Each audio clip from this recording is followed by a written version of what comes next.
ये let's say मेरे पास कोई कॉम्प्लेक्स नंबर है, जैसे मैंने यहाँ पे ए एक्स प्लस आयोटा वाई या वाई आयोटा लिया हुआ है। अब इस कॉम्प्लेक्स नंबर को मैं कोऑर्डिनेट एक्सेस जो है उन पे शो कर सकता हूँ, राइट।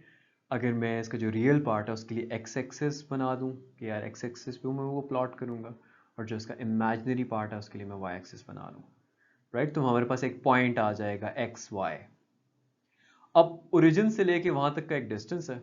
वो डिस्टेंस कैसे निकलेगा? वो पाइथागोरस थ्योरम से आप निकाल सकते हो, क्योंकि ये एक ट्राइंगल बन रहा है। अगर देखो, इसका ये परपेंडिकुलर होगा, ये बेस होगा, और वो डिस्टेंस जो है वो हाइपोटेन्यूज होगी। तो हाइपोटेन्यूज का स्क्वायर जो होता है वो बेस का स्क्वायर प्लस परपेंडिकुलर स्क्वायर होता है। हाइपोटेन्यूज वो डिस्टेंस है, स्क्वायर रूट ले लो दोनों साइड पे। ये वैसे आपको लाइक सॉल्व करने की ज़रूरत नहीं है, just for the sake of understanding मैं कह रहा हूँ। अब बेस क्या है? बेस की लेंथ 0 से x तक सिंपली एक्स स्क्वायर है, और परपेंडिकुलर क्या है? ये हाइट, ये लेवल 0 है, यहाँ से y ऊपर हम जा रहे हैं तो वाई स्क्वायर है। आपके पास बेसिकली वो जो डिस्टेंस है वो ये आ गया। इस डिस्टेंस को हम modulus of a complex number कहते हैं, और ये डिनोट होता है इस तरह के बार से। फॉर एग्जांपल, अगर ये एक कॉम्प्लेक्स नंबर है x प्लस वाई आयोटा, कोई z है x प्लस वाई आयोटा, तो इसका जो मॉड्यूलस है जो मैंने अभी ये निकाला है सारा, that would basically be x square plus Y square का square root, right. So this is the concept of the modulus of complex numbers. और ये जो हम डायग्राम बना रहे हैं कॉम्प्लेक्स नंबर्स के लिए एक्सिस पे, इसको आर्गन डायग्राम कहते हैं। This thing is called Argand diagram. इस पे x axis like I said real numbers के लिए होता है, वाई एक्सिस जो है वर्टिकल एक्सिस इमेजिनरी के लिए होता है, and this is called the modulus denoted by this. ये अब आपकी बुक में एक थ्योरम है इसी टॉपिक में, जो कह रहा है कि यार अगर ये प्रूव करो कि अगर हम नेगेटिव लें कॉम्प्लेक्स नंबर का और उसका मॉड निकालें, मॉड्यूलस निकालें, तो वो उसके अपने मॉड्यूलस के इक्वल होगा, जो कि उसके कॉन्जुगेट के मॉड्यूलस के इक्वल होगा, जो कि उसके कॉन्जुगेट के नेगेटिव के मॉड्यूलस के इक्वल होगा। सो बेहतरीन यही है कि आप कह दो कि let's say z is equal to some a plus B iota, right. तो ये माइनस z मॉड्यूलस क्या होगा? हम इसको माइनस से मल्टीप्लाई कर देंगे, वो हो जाएगा minus of this thing which is this thing, जो कि फर्दर क्या देगी? अपने माइनस ए का स्क्वायर लेना है और माइनस बी का स्क्वायर लेना है। वो जो दो कंपोनेंट्स हैं रियल और इमेजिनरी, उनके स्क्वायर लेने होते हैं ना। तो ये आ जाएगा a square plus B square, right. आप z मोड लेके देख लो, a plus B iota mod modulus. अब ये तो डायरेक्टली बन जाएगा a square plus B square. आप z के कॉन्जुगेट का मॉड देख लो, कॉन्जुगेट ये जो ऊपर बार है दिस शोज कॉन्जुगेट। अब कॉन्जुगेट क्या होगा? उसका इमेजिनरी पार्ट जो है हम उसका साइन उल्टा कर देंगे, तो ये बन जाएगा ए माइनस बी आयोटा। इसका हमने अब मॉड्यूलस लेना है, तो ये आ जाएगा a square plus minus B का स्क्वायर, जो कि अगेन ए स्क्वायर प्लस बी स्क्वायर आता है। फाइनली हम minus negative of the conjugate का स्क्वायर ले लेते हैं, तो नेगेटिव ऑफ द कॉन्जुगेट जो कि ये है, इसका स्क्वायर नहीं सॉरी, इसका मॉड्यूलस ले लेते हैं। That will give you this minus a plus B iota, which will further give you what? Minus a का स्क्वायर प्लस उसके इमेजिनरी पार्ट जो कि बी है उसका square, which will give you a square plus b square. So you can add a line at the end, um, calling this 1, this 2, this 3 and this 4, और end में लिख दो कि from 1, 2, 3 and 4 we conclude that this is equal to this is equal to this is equal to this. ये उसी basic theorem के अंदर एक सब पार्ट है, जिसमें कह रहे हैं कि अगर आप एक कॉम्प्लेक्स नंबर को उसको उसके कॉन्जुगेट से मल्टीप्लाई करो, तो वो वैसा ही है कि आप उस कॉम्प्लेक्स नंबर का मॉड्यूलस लो और उसका स्क्वायर कर दो। तो लेट्स से कि we have some complex number a plus B iota, I mean belonging to the set of complex numbers. तो इन दोनों साइड्स को हम देख लेते हैं, अलग-अलग प्रूफ कर लेते हैं, इनफैक्ट इकट्ठा कर लेते हैं to make it easy. So A plus B iota को उसको कॉन्जुगेट से मल्टीप्लाई कर रहा हूँ, ए माइनस बी आयोटा से, और उधर z मतलब इसी का मॉड्यूलस ले रहा हूँ, a प्लस बी आयोटा का मॉड्यूलस ले रहा हूँ और उसको स्क्वायर करूँगा।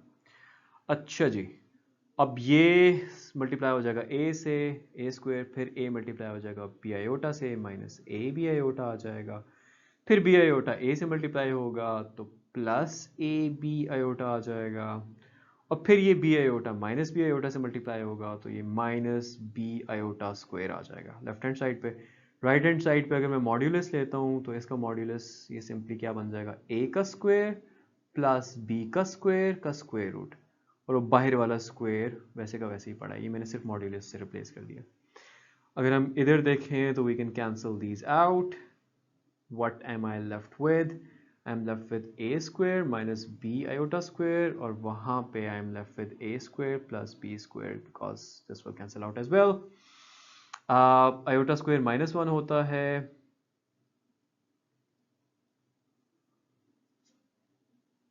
तो माइनस 1 को माइनस बी स्क्वायर से मल्टीप्लाई किया तो ये a square plus B square is equal to a square plus B square, और प्रूव हो गया कि यार वो दोनों चीज़ें बेसिकली आपको सेम रिजल्ट देती हैं। ये भी यार उसी थ्योरम का एक और पार्ट है जो बेसिकली कह रहे हैं कि यार अगर आप दो कॉम्प्लेक्स नंबर्स को ऐड करो और उनका कॉन्जुगेट लो एंड में, तो आंसर वही आएगा जो कि उन दोनों का अलहदा से कॉन्जुगेट लेके ऐड और फिर एंड में ऐड करने से आएगा, राइट। तो लेट्स से हमारे पास ये दो कॉम्प्लेक्स नंबर्स हैं, z1 is maybe some a plus b iota and z2 is c plus d iota, right. अब लेफ्ट हैंड साइड जो है उसमें हमने इन दोनों को ऐड करना है, तो अगर मैं ऐड करता हूँ a प्लस बी आयोटा को c प्लस डी आयोटा में, तो मैं उनके रियल पार्ट्स को ऐड करूँगा यानी कि a प्लस सी हो जाएगा, और मैं फिर उनके इमेजिनरी पार्ट्स को ऐड करूँगा यानी कि b प्लस डी हो जाएगा, आयोटा बाहर आ जाएगा और ऊपर कॉन्जुगेट आ जाएगा। कॉन्जुगेट में मैंने ओवरऑल जो उनका इमेजिनरी पार्ट होता है उसका साइन चेंज करना होता है, right. So I just have to change this sign, तो ये a प्लस सी आगे माइनस कर दूंगा b प्लस डी आयोटा, तो ये तो मेरी लेफ्ट हैंड साइड आ गई। अब राइट हैंड साइड को अगर मैं देखता हूं, राइट हैंड साइड में दोनों के कॉन्जुगेट लेके ऐड करना है, तो पहले तो मैं z1 का कॉन्जुगेट लेता हूं यानी कि उसका साइन चेंज कर देता हूं, तो z1 का कॉन्जुगेट होगा a माइनस बी आयोटा, और उसको मैं ऐड कर रहा हूँ z2 के कॉन्जुगेट में, उसका भी इमेजिनरी पार्ट का साइन चेंज करना होगा जो कि प्लस है, उसको नेगेटिव कर देते हैं, तो उसको c माइनस डी आयोटा कर देते हैं। रियल पार्ट्स को आप इकट्ठा करो, a plus C minus B iota minus D iota, जिसको आप फर्दर लिख सकते हो a plus C, minus common लेते हो तो b प्लस डी आयोटा। तो लेफ्ट हैंड साइड का हमारा आंसर ये आ रहा है, राइट, दिस, और राइट हैंड साइड का भी हमारा वही आंसर आ रहा है। So we have just proved that this is equal to this. The left hand side is equal to the right hand side. Okay, so दो कॉम्प्लेक्स नंबर्स को divide करो, and में कॉन्जुगेट लो, वो इक्वल होना चाहिए कि उन दोनों के अलग-अलग कॉन्जुगेट लेके डिवाइड करो। That is what we have to prove, और z2 0 नहीं हो सकता नेचुरली क्योंकि डिनोमिनेटर में 0 आ गया। We will have something which is undefined in maths, we do not know what that would be. ये उसी थ्योरम का फिफ्थ पार्ट है जो मैं आपको करवाता आ रहा हूँ। लेट्स से कि जो फर्स्ट कॉम्प्लेक्स नंबर है वो a प्लस बी आयोटा है और जो दूसरा कॉम्प्लेक्स नंबर है वो c प्लस डी आयोटा है। तो अगर मैं लेफ्ट हैंड साइड को पहले सॉल्व करता हूँ और राइट हैंड साइड को साइड पे कर लूँगा, तो मैंने a प्लस बी आयोटा को डिवाइड करना है c प्लस डी आयोटा से और फिर सारे के सारे का कॉन्जुगेट ले लेना है। अब मैं नेक्स्ट स्टेप ये कर सकता हूँ कि अगर मैं इस पूरी फ्रैक्शन को, बेसिकली एक फ्रैक्शन है ये, उसको 1 से मल्टीप्लाई करूँ कोई फर्क तो नहीं पड़ेगा, 2/3 को 1 से मल्टीप्लाई करो वही रहती है, लेकिन वो 1 कैसे बनाना है that I will tell you. So a plus B iota divide by c plus D iota को मैं 1 से मल्टीप्लाई करूँ और 1 में ऐसे बना रहा हूँ कि मैं c minus D iota divide by c minus D iota कर रहा हूँ, इसलिए क्योंकि अगर आप नीचे देखो ना तो ये a plus B into A minus B वाली फॉर्म बन रही है, और ये यहूदी साजिश मैंने इसलिए की है ताकि नीचे आयोटा स्क्वायर होकर गायब हो जाए, राइट। एनीवे इसके ऊपर कंजुगेट जो है वो मंडला आ रहा है। स्टिल मल्टीप्लाई करते हैं, ए को सी से, ए सी माइनस ए d iota plus B c iota minus b d iota square, सारे का सारा डिवाइड हो जाएगा सी का स्क्वायर माइनस डी आयोटा का स्क्वायर से, और कॉन्जुगेट सारे का सारा ऊपर ही है। अच्छा, अब इसमें ये आयोटा स्क्वायर -1 बन जाएगा, जो कि इससे मल्टीप्लाई होके, इस माइनस से मल्टीप्लाई होके +1 दे देगा। तो ये बेसिकली बन जाएगा ए सी प्लस बी डी, और इमेजिनरी पार्ट को साइड पे कर देता हूँ, प्लस कर देता हूँ जी बी सी माइनस ए डी, दोनों आयोटा के साथ हैं, कॉन्जुगेट का साइन वहीं का वहीं, नीचे आ जाएगा c square minus d square iota square, जिसको मैं फर्दर लिख सकता हूँ जी a C plus B d real part, b C minus A d imaginary part क्योंकि आयोटा के साथ है, और नीचे आ जाएगा c square plus D square क्योंकि ये आयोटा स्क्वायर जो है -1 बन जाएगा ये वाला। अच्छा, कॉन्जुगेट लगाना भूल गया, तो यू गो। अब कॉन्जुगेट इसका क्या है, अगर इसको मैं अलहदा करता हूँ तो ये क्या होगा, ये होगा a C plus B d divided by नीचे वाली चीज़ जिसकी c square plus D square, ये पूरा का पूरा इतना लंबा चौड़ा सा रियल पार्ट है, और बी सी माइनस ए डी डिवाइड हो रहा होगा C square plus D square से, ये पूरा का पूरा इमेजिनरी पार्ट है, और इसके ऊपर कॉन्जुगेट लगा हुआ है, और कॉन्जुगेट में आपने सिर्फ और सिर्फ इमेजिनरी पार्ट का साइन चेंज करना होता है। So let's just do that. So it will be AC plus BD divided by C square plus D square, और यहाँ पे आप नेगेटिव लगा दें B square minus AD divided by C square plus D square with iota। तो ये आपकी आ गई है जी लेफ्ट हैंड साइड। देखते हैं अगर राइट हैंड साइड भी यही आती है। Let me just quickly, right hand side में अब हम ये करेंगे कि दोनों के अलहदा से कॉन्जुगेट लेके हम डिवाइड कर रहे होंगे उन दोनों को, राइट। जैसे अब Z1 है, अगर आप ऊपर देखो बिल्कुल जहाँ पे मैंने लेट से लिखा हुआ है A प्लस बी आयोटा, तो उसका जो कॉन्जुगेट है, राइट हैंड साइड पे आ गया हूँ, उसका जो कॉन्जुगेट है वो होगा A माइनस बी आयोटा, और नीचे Z2 का कॉन्जुगेट अगर आप लिखते हो तो C minus D iota. Same यहूदी साजिश, मैंने A माइनस बी है A प्लस बी के साथ मल्टीप्लाई करके स्क्वायर कंप्लीट करना है, और keeping it 1, how do I do that, जिस चीज़ से मल्टीप्लाई करूँ उसी से डिवाइड कर दो, सो इट स्टेज 1। ऊपर आ जाएगा ए सी plus a d iota minus B c iota minus b d iota square, नीचे आ जाएगा जी सी का पूरा स्क्वायर माइनस डी आयोटा का पूरा स्क्वायर। ऊपर आप अगर इस आयोटा स्क्वायर इसको प्लस कर देगा तो ऊपर आ जाएगा ए सी प्लस बी डी, और यहाँ पे अगर आप नेगेटिव साइन कॉमन लेते हो इन दोनों में से तो आप लिख सकते हो बी सी माइनस ए डी, और दोनों के साथ आयोटा है, और नीचे आपका आ जाएगा जी c square minus d square iota square. इसको आप फर्दर लिख सकते हैं जी, let me just erase this so we get some space। अगर मैं अलग-अलग कर लूँ तो ये आ जाएगा ए सी plus B d divided by c square या आयोटा स्क्वायर, माइनस से मल्टीप्लाई हो जाएगा क्योंकि आयोटा स्क्वायर -1 होता है, वो माइनस से मल्टीप्लाई होकर प्लस कर देगा, प्लस डी स्क्वायर नेगेटिव लगा के माइनस बी सी माइनस ए डी डिवाइड हो रहा है C C square plus D square से, which is equal to the right hand side, which is equal to the left hand side as well। So there you go, proved। Let's say मेरे पास एक right angled triangle है, let me draw that। अगर मैं एक right angled triangle बनाता हूँ तो I mean if this is the right angle और उसके सामने वाली साइड को hypotenuse कहा जाता है। यूजली ये होता है जो नीचे फ्लैट सरफेस होती है हॉरिजॉन्टल, उसको हम बेस कह देते हैं, और जो इरेक्ट सरफेस होती है उसको हम परपेंडिकुलर कह देते हैं।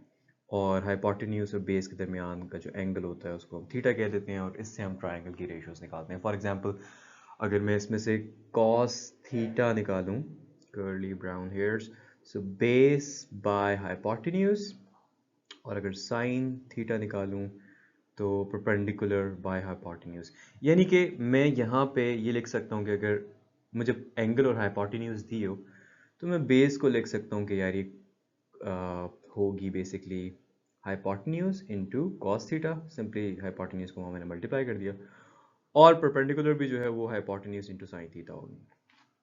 यही काम हम कॉम्प्लेक्स नंबर्स के साथ भी कर सकते हैं। Let's say you have a complex number z equals x plus iota y या y iota however you want to like write it, और उसको हम उस प्लेन पे जहाँ पे x जो है वो बेसिकली उसका रियल पार्ट होता है और y इमेजिनरी पार्ट होता है, प्लॉट अगर हम करें, राइट, सो कोई एक पॉइंट आ जाएगा, राइट, x y, और ओरिजिन से लेके इस कोऑर्डिनेट, इस प्लेन के ओरिजिन से लेके उस पॉइंट तक क्या लेंथ होगी, वो बेसिकली इस कॉम्प्लेक्स नंबर का मॉड्यूलस होगा, right, which is represented by X square plus Y square, right. और अगर हम इस एंगल को देखें, कोई स्पेसिफिक एंगल होगा, कुछ थीटा होगा, तो हम इसको आसानी के लिए ये कह देते हैं कि एक square root X square plus Y square को आर कह देते हैं, it's some length R, right. उसी तरह से जैसे मैं hypotenuse into cos theta base के इक्वल लिख सकता था, और hypotenuse into sine theta perpendicular के लिए लिख सकता था, वही काम मैं यहाँ पे कर सकता हूँ। अब यहाँ पे हाइपोटेन्यूज जो बेसिकली है वो आर है, तो मैं कह सकता हूँ कि ये जो इसकी लेंथ होगी, मतलब अगर मैं ड्रॉप करता हूँ तो यहाँ पे let me select the colour, ये जो रेड है ये किसके इक्वल होगा, जीरो से उधर तक है, एक्स के इक्वल होगा, राइट। और इसको मैं अगेन बेस वाली जो ऑब्जर्वेशन है कि यार base hypotenuse that length into cos theta होती है, उसमें लिख सकता हूँ। so let's just do that. I can simply write it down as r cos theta, और सिमिलरली ये जो इरेक्ट लेंथ है ये वाली, इसको मैं लिख सकता हूँ r sin थीटा, राइट। यानी कि ये r sin थीटा जो है ये y हो गया, और r cos थीटा जो है ये x हो गया। सिंपल उन ट्राइंगल की, राइट एंगल ट्राइंगल की रेशियो से ये चीज आ गई है। That's the polar form of a complex number. तो बेसिकली ये जो z है जो हमने लिखा हुआ है x प्लस आयोटा y, इसमें हम x को रिप्लेस कर सकते हैं r cos थीटा से,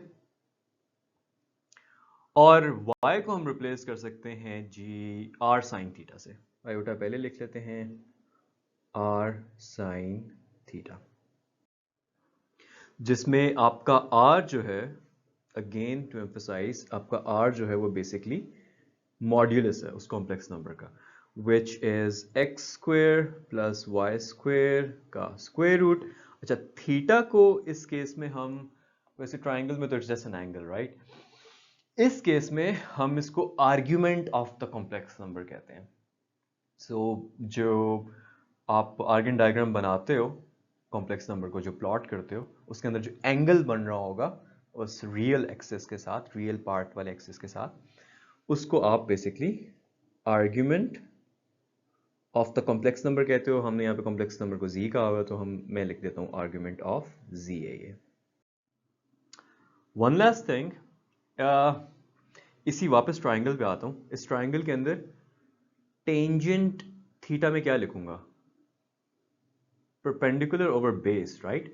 यानी कि अगर मुझे ये परपेंडिकुलर ओवर बेस दिया हुआ हो तो मैं एंगल निकालने के लिए क्या करूंगा, उस टेंजेंट को वहां पे ले जाऊंगा परपेंडिकुलर ओवर बेस वाली साइड पे, और ये बन जाएगा tangent inverse perpendicular over base. वही काम आप सेम टू सेम यहाँ पे भी कर सकते हो। यही थीटा जो है इसको आप लिख सकते हो tangent inverse perpendicular over base, यहाँ पे परपेंडिकुलर y है, y over x, and that is all you need to know from the topic of polar form of a complex number. यार इस एग्जांपल को करने से पहले आपको मैं एक थ्योरम बता देता हूँ which is called the de Moivre theorem.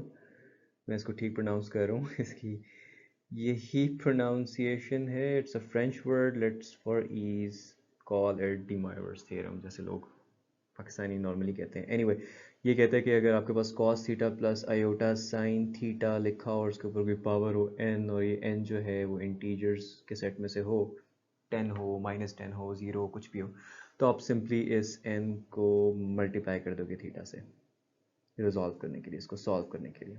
ठीक है.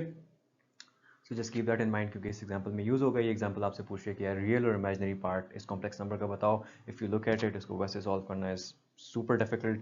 सो हम इसको पहले पोलर फॉर्म में करेंगे और फिर वहाँ से हम इसको अपने लिए ईजी बनाएंगे. सो ऊपर वाले जो न्यूमरेटर के अंदर कॉम्प्लेक्स नंबर है उसको मैं z1 कह देता हूँ विच इज़ दिस. अब इसके अंदर ये उसका x1 है जो कि 1 है जो हम r1 cos थीटा 1 की फॉर्म में भी लिख सकते हैं.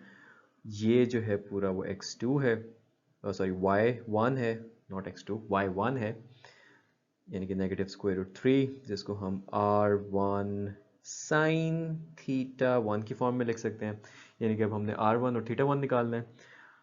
r1 निकालने के लिए तो सिंपली x1 क्योंकि r1 क्या है मॉड्यूलस है y1 स्क्वायर कर दो.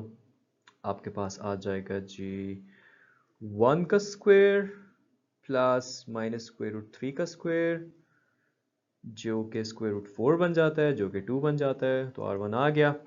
थीटा 1 निकालने के लिए आप करोगे tangent inverse of y1 by x1 which is minus square root 3 by 1 का टेंजेंट इनवर्स. कैलकुलेटर पे इसको निकालो it gives you minus 60 degrees. तो अब हम लिख सकते हैं 1 की जगह r1 cos theta 1. Let me pick a different colour. तो 1 की जगह हम r1 cos थीटा 1 लिख सकते हैं इसकी जगह. तो r1 cos थीटा 1 क्या है z1 को मैं लिख रहा हूँ r1 which is 2 cos theta 1 which is minus 60 degrees plus ये मैं प्लस इसलिए लगा रहा हूँ क्योंकि मैंने पूरे नेगेटिव स्क्वायर रूट 3 को y1 बोला था राइट. तो वो नेगेटिव एडजस्ट हो जाएगा उसमें. ये आ जाएगा जी 2 साइन माइनस 60 डिग्रीज और आयोटा. अच्छा अब इसमें ये है कि cos नेगेटिव थीटा हो ना तो वो तो सिंपली हम cos थीटा की तरह लिख सकते हैं. बट अगर sine of some negative angle हो तो वो ऐसे लिखा जाता है right. So just do that here. ये आपके पास रिजॉल्व हो जाएगा 2 cos 60 degrees minus 2 sine 60 degrees. Iota मैं यहाँ लगा रहा हूँ. यही काम करना है z2 के साथ. So let's do that. अब z2 जो है वो है जो डिनोमिनेटर में है सेकेंड कॉम्प्लेक्स नंबर वो ये है x2 is 1 जिसको हम r2 cos थीटा 2 में लिख सकते हैं. इसी तरह जो y2 है इट इज स्क्वायर रूट 3 जिसको हम r2 sin थीटा 2 में लिख सकते हैं. r2 यानी कि मॉड्यूलस हमें निकालना पड़ेगा वो ये हो जाएगा इन दोनों के x और y इसके बेसिकली x और y कंपोनेंट्स के स्क्वायर्स को ऐड करना which is 3 plus 1 4 तो स्क्वायर रूट 4 equals 2. थीटा इधर जो होगा वो होगा जी tangent inverse y2 by x2. y2 is square root 3 so tangent inverse of square root 3 by 1 it gives you 60 degrees. तो फाइनली आप z2 को भी लिख सकते हो. z2 को आप लिख सकते हो 1 की जगह हमने z2 का ये r2 cos थीटा 2 लिखना है तो ये 2 cos 60 plus iota 2 sin 60 degrees. अब हमारे पास सिचुएशन यार ये बन गई है कि हमने z1 को भी इस फॉर्म में लिख लिया है राइट और z2 को भी इस फॉर्म में लिख लिया है और हमने मेन वाली फ्रैक्शन में सिर्फ और सिर्फ इसको रिप्लेस करना है. So let's do that. z1 ऊपर है so we can write now कि ये बनता है जी 2 cos 60 माइनस आयोटा 2 sin 60 और नीचे बन रहा है 2 cos 60 प्लस आयोटा 2 sin 60 और सारे के ऊपर पावर 5 है। ऊपर से आप 2 कॉमन लेके कैंसिल आउट कर सकते हो, तो आपके पास बन जाएगा cos 60 माइनस आयोटा sin 60, क्योंकि ऊपर भी 2 है नीचे भी 2 है, बाहर लेके कैंसिल आउट कर सकते हो। इसके ऊपर पावर 5 है और नीचे भी cos 60 प्लस आयोटा sin 60 बन जाएगा, जिसके ऊपर पावर 5 होगी, लेकिन ऊपर जब आप लेके आओगे तो वो -5 बन जाएगी। सो ये cos 60 माइनस आयोटा sin 60 और नेगेटिव जो है पावर 5 इसके साथ आ जाएगी इसके ऊपर। अब ये दिस टी मोइवर्स थ्योरम जो कहता है कि अगर इस तरह से बाहर हो पावर तो उसको एंगल से मल्टीप्लाई कर दो, तो 60 into 5 gives you 300, तो ये cos 300 है माइनस आयोटा sin 300 और वहाँ पे cos 300 माइनस आयोटा sin -300 है। ओके, अब ये माइनस बाहर आ जाएगा, तो पहले तो मैं उसको लिख लेता हूँ, ये cos 300 प्लस आयोटा sin 300 बन जाना है और यहाँ पे cos 300 minus iota sin 300। Did I do a mistake? Actually I did. यहाँ पे नीचे डिनोमिनेटर में प्लस था, मैंने नेगेटिव कर दिया। Let me make that plus, इसको भी प्लस और ये फिर नेगेटिव हो जाएगा। तो बेसिकली दो सेम चीज़ें आ गई हैं हमारे पास। cos 300 माइनस आयोटा sin 300 का स्क्वायर आ गया। cos 300 की वैल्यू 1/2 होती है और sin 300 की वैल्यू होती है negative square root 3/2 whole square. अच्छा जी, इसको अब थोड़ा सा फर्दर रिजॉल्व कर लेते हैं। ये आ जाएगा 1/2 और ये -3/2 इस वाले नेगेटिव से मल्टीप्लाई होकर पॉजिटिव बना जाएगा, तो ये बन जाएगा स्क्वायर बाहर का बाहर है, स्क्वायर भी खोल देते हैं। स्क्वायर खोलेंगे तो ये आ जाएगा 1/2 का square plus iota square root 3/2 का square plus 2 into 1/2 and iota square root 3/2, right. तो ये आपके पास आ जाएगा 1/4 माइनस 3/4, क्योंकि आयोटा का स्क्वायर -1 होता है, स्क्वायर रूट 3 का स्क्वायर 3 होता है, नीचे 2 का स्क्वायर 4 होता है। और ये आपके पास 2 से कैंसिल होने के बाद बच जाएगा जी प्लस आयोटा स्क्वायर रूट 3/2। इसको अगर आप सॉल्व करते हो तो दिस विल गिव यू -2/4, क्योंकि 1 - 3 is -2 plus iota square root 3/2। इसमें एलसीएम लेने की ज़रूरत ही नहीं है क्योंकि वो डिनोमिनेटर वैसे ही सेम है। इसको फर्दर रिजॉल्व करो तो ये -1/2 plus iota square root 3/2। And congratulations, ये जो इतने खौफनाक दिखने वाली चीज़ है इसको हमने सॉल्व कर लिया और अल्टीमेटली ये आंसर आ रहा है। सो आप लिख सकते हो कि इसका रियल पार्ट जो है, real part of this is -1/2 और इसका इमेजिनरी पार्ट जो है that is square root 3/2 and you're done.